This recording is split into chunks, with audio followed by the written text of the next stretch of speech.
Sir नमस्कार. एबीएनमध्ये आपलं स्वागत आहे. आपली परवा दिवशी भाजपाच्या सरचिटणीसपदी निवड झालेली आहे. त्याबाबत आपण ह्या पदातून काय करणार आहात आणि आपल्याला कसं वाटतं आहे? नमस्कार, मी अशोक गंगाधर गायकवाड, अहिल्यानगर शहर जिल्ह्याच्या भारतीय जनता पार्टीच्या सरचिटणीसपदी माझी निवड झाली.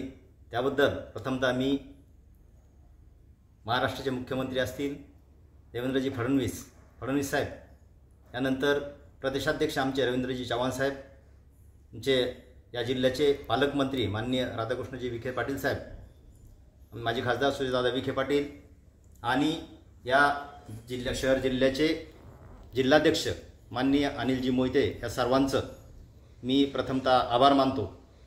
आणि अनेक वर्ष भारतीय जनता पार्टीशी एकनिष्ठ आणि एकरूप असा राहिलेला मी कार्यकर्ता आहे. विचारविश्वात काम करत असताना अनेक जबाबदाऱ्या, अनेक दायित्व सांभाळले. त्याचा नक्कीच फायदा या पक्ष संघटनेसाठी माझ्याकडून होईल अशी मी या निमित्ताने ग्वाही देतो.